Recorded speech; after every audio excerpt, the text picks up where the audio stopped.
Originaria de Holanda, Annabel creció en Aruba y aprendió a practicar kitesurf cuando tenía 14 años. Viviendo el sueño caribeño, entrenó la mayoría de los días en su spot local, en The Fisherman Huts. Ana ha estado al tope del ranking mundial de freestyle durante años. Fue subcampeona mundial en 2017 y tiene el objetivo claro de seguir desarrollando una imagen fuerte e inspiradora del kitesurf femenino.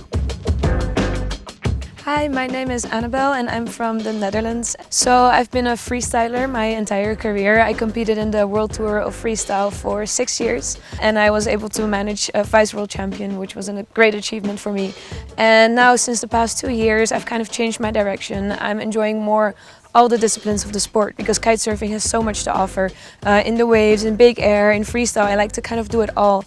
And next to that, I've also started working with North Kiteboarding and Mystic, where I'm the event coordinator. So I'm combining that job with being a pro athlete, and it's kind of being the perfect combination.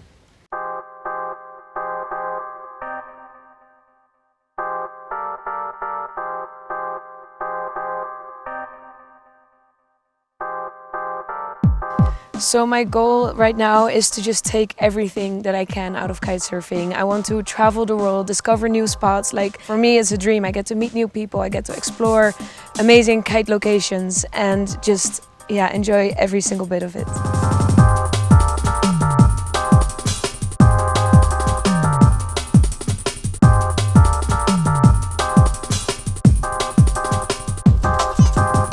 So I actually grew up in Aruba, a little island in the Caribbean, and that's where I got in touch with kitesurfing for the first time. I was 14 when I started, and I started together with my family. And before I knew it, I wanted to compete in the local competitions in Aruba and Venezuela.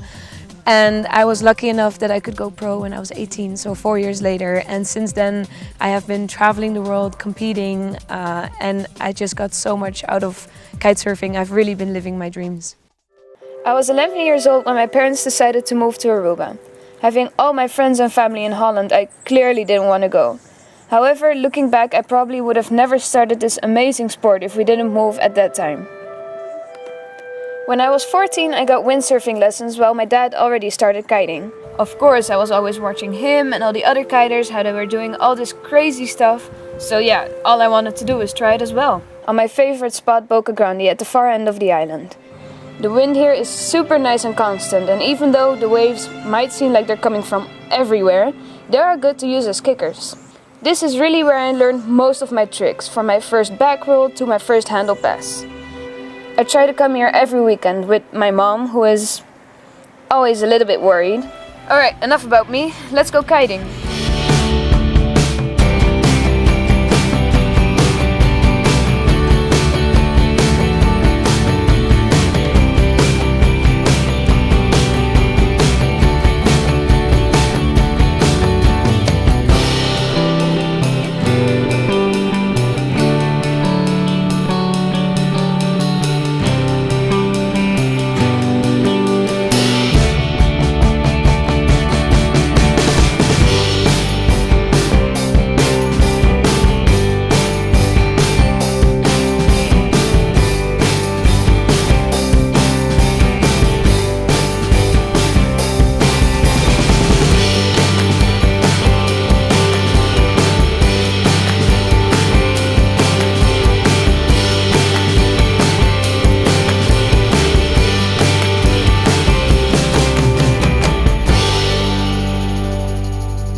In 2014, everything was getting a little bit too much. I didn't feel so well and I went through a burnout.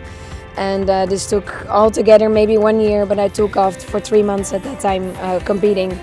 And I learned a lot from that. My burnout was really tough time in my life, but I came out of it much, much stronger. I learned a lot about myself, how to find the balance, how to, treat myself well and appreciate everything that I'm having, that I'm going through. So I'm very grateful actually that happened to me because I learned so much and I feel so much stronger today.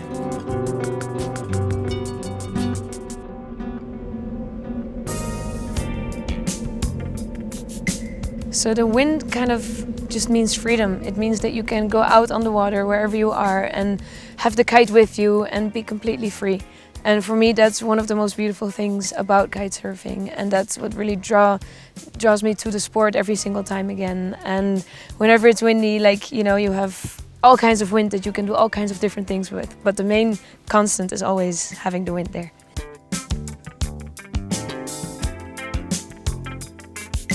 It's a very physical sport. You need to be strong, you need to be able to handle the power in the crashes.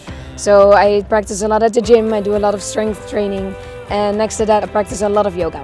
And yoga is one of the things that I started with because of kiteboarding, but by now it's kind of turned into a lifestyle. I'm a certified yoga teacher as well, and that's just something that really, it's not only your body to stay physically strong and flexible, but also, you know, mentally it's really helping you to feel good, to be in shape, and to be able to perform well mentally as well in a competition.